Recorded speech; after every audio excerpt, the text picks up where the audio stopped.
நிறைவாழ்வு AG சபை வழங்கும் morning மன்னாவிற்கு உங்களை அன்போடு வரவேற்கிறோம்.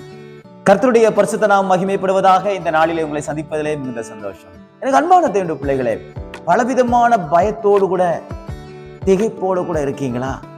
அடுத்த நிமிஷம் என்ன ஆக போதோன்னு ஒரு பெரிய பயத்தோடு இருக்கிறேன். என் குடும்பத்தில் ஏதோ ஒன்று நடக்க போகுதுன்னு என் உள்ளம் அப்படியே துடிச்சுக்கிட்டே இருக்குது. என்னென்ன பயம் எனக்கு ஆட்கொண்டிருக்குதுன்னு சொல்லி ரொம்ப பயத்தோட கூட இருக்கீங்களா? உங்க எதிர்காலத்தை குறித்து ஒரு பெரிய பயம் இருக்குதா? என்ன ஆக போதுன்னு எனக்கு தெரியல. என் பிள்ளைகளை குறித்து உங்களுக்கு பயம் இருக்குதா? என் பிள்ளைகளோட நிலைமை என்ன ஆக போதும் எனக்கு தெரியலன்னு சொல்லி பலவிதமான பயத்தோடு இருக்கிற உங்களை பார்த்து இன்றைக்கு கர்த்தர் பேசுகிறார். ஏசாயா தீர்க்கதரிசன புஸ்தகம் 43 அதிகாரம் 5வது வசனம் முதல் பகுதி, பயப்படாதே, நான் உன்னோடே இருக்கிறேன். எனக்கு அன்பான தேவனுடைய பிள்ளைகளே, என்ன விதமான பயம் இருந்தாலும் சரி, எப்படிப்பட்ட ஒரு பயம் இருந்தாலும் சரி, கர்த்தர் உங்களை பார்த்து சொல்லுகிறார். முதலாவது, பயப்படாதே, பயப்படாதே, பயப்படாதீங்க சகோதரனே, சகோதரியே, பயப்படாதீங்க. காரணம், வானத்தையும் பூமி உண்டாக்கின கர்த்தர் அவர் உங்களோட இருக்கிறார். இன்னைக்கு உங்க பெற்றோர்கள் உங்க கூட இல்லாமல் இருக்கலாம், உங்க சகோதரிகள் இல்லாமல் இருக்கலாம், நீங்கள் விரும்பினவர்கள் உங்க கூட இல்லாமல் இருக்கலாம், நீங்கள் வெறுக்கிறவர்கள் உங்களோடு இருக்கலாம். ஆனால் உங்களோடு இருக்கிற ஒருவரை நான் உங்களுக்கு அறிமுகப்படுத்துகிறேன். வானத்தையும் பூமி உண்டாக்கின கர்த்தர் அவர் உங்களோட இருக்கிறார். யார் இருந்தா என்ன, இல்லாட்டா கர்த்தர் உங்க கூட இருக்கிறார். ஆகையால் நீங்க பயப்படாதீங்க.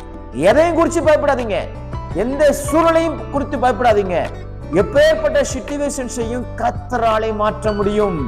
காரணம், உங்களோடு இருக்கிறவர் அவர் சர்வ வல்லமையுடையவர். அவரால் உங்க வியாதிகளை சுகமாக்க முடியும், அவராலே உங்கள் பிரச்சனைகளை மாற்ற முடியும், அவராலே உங்கள் தாழ்வான நிலையை மாற்ற முடியும், அவரால் எல்லா சூழ்நிலைகளையும் உங்களுக்கு சாதகமாக மாற்றி கொடுக்க முடியும். விசுவாசிக்கிறீங்களா?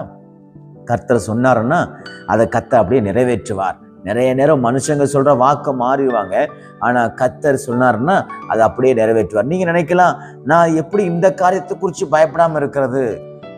இயேசு கிறிஸ்துவத்துல ஒரு 100க்கு அதிபதி வரான், வேலைக்காரன், அவன் வியாதியா இருக்கிறான் அப்படின்னு சொல்றான். அவன் சொல்றான், நீங்க என் வீட்டுக்கு வர வேண்டாம், ஒரு வார்த்தை சொல்றேன்னா, அவன் விசுவாசத்தை பார்த்து கர்த்தர் சொல்றாரு, விசுவாசத்தைப்படி ஆகிறவனும் பயந்துட்டு வர்றான். ஆனா கர்த்தர் பயத்தை தெளிய பண்ணுகிறார். எனக்கு அன்பான தேவனுடைய பிள்ளைகளே, பயத்தோடு இருக்கிற உங்களை பார்த்து கர்த்தர் சொல்லுகிறார், நீங்க பயப்படாதீங்க, கர்த்தர் உங்க கூட இருக்கிறார். நீங்க போகிற இடங்களில் எல்லாம் கர்த்தர் உங்க கூட வருவார். உங்க சூழ்நிலைகள் எல்லாவற்றையும் தேவனாலே மாற்றி அமைக்க முடியும். உங்க பிரச்சனைகளை மாற்றி அமைக்க முடியும். உங்க பண தேவைகளை தேவனாலே சந்திக்க முடியும்.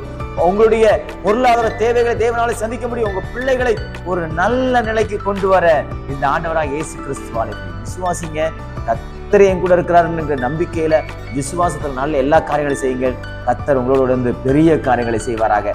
பயப்படவே பயப்படாதீங்க, கர்த்தர் உங்க கூட இருக்கிறார். இந்த நாள் கர்த்தர் உங்களோடு இருக்கிற உணர்கிற நாளாக தேவன் உங்களுக்கு மாற்றி கொடுப்பாராக. God bless you.